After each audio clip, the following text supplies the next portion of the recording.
Hello and welcome back. In this video lecture, we are going to learn the static data member. Let's have a scenario of a simple program. So in this program, what we did, we just created a class with the name ABC, and it is having two member function with a show and a input. So input, I have passed one parameter as a x, which is an integer. So when I'm going to call this member function input with some object, so I'm going to pass some value, and that value is going to be passed on to this, sorry, pass on to this data member A. So now let's take into detail that what we are going to do with this scenario. Okay, sorry. Okay, so in this scenario, so let's take this instance. I declared a three object. So this is your object 1, so this is your object 2, and this is your object 3. I've created three objects in this class. So this is your object 1, this is object 2, and this is object 3. So now each of these object is having a separate copy for a. So let's have a value equals to 3, and for object 2, let's suppose a is having a value 5, and now let's for the 3 is having a value 1. So now let's call the input function with the respective object o1 dot input. Your first object is having a value 3, so that will be 3. O2 dot input 5, and then o3 dot input 1. So I initialized all the value of a. Now let's create one static data member over here, static int s. Now, as a static variable is dealt separately, it treated as a differently. So the separate memory is allocated to it. So you have to declare this int abc uh, as variable over here. By default, if you're declaring anything with this any data variable with a static keyword, so it will take the default value 0.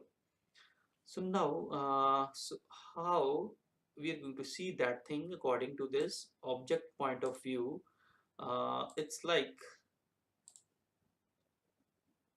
a variable which is going to be shared among all the objects. There is no separate copy for this.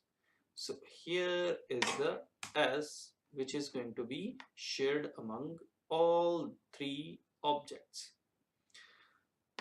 Okay, so now I have declared a static S. So now let's declare one more function to understand the concept. Let's suppose this is inc for the increment. Now here I'm going to increment in the a, as well I'm going to increment in the s. So now I initialized O1, O2 and O3. Now let's call O1 dot increment, then O2 dot increment, then O3 dot increment. So I called the increment member function with all three data objects. So now I'm expecting that A would be 4, uh, O2A version would be 6, and the object 3 is having a value of A3.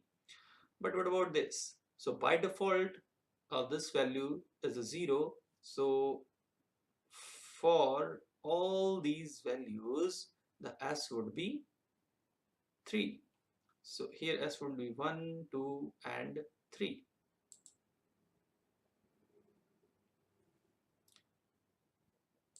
Okay, so here let's call the show function. In the show function I have declared only a, so let's declare the value. Let's see the value of s inside it. So now I'm going to show uh,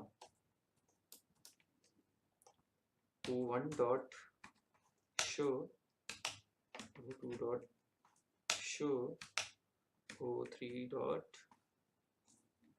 show. Okay, let's see what would be the output.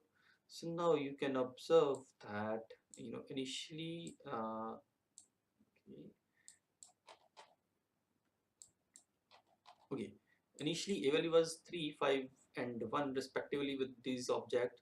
So now with the increment their value is 4, 6 and 2. But look, s is shared among all the objects, and after this 3 increment, 1 2 3, after this 3 increment, the 3 is reflected among all the objects. So this was the concept of your static data member. Subscribe to my channel for the more new videos, and thanks for watching. Keep tuned to my channel.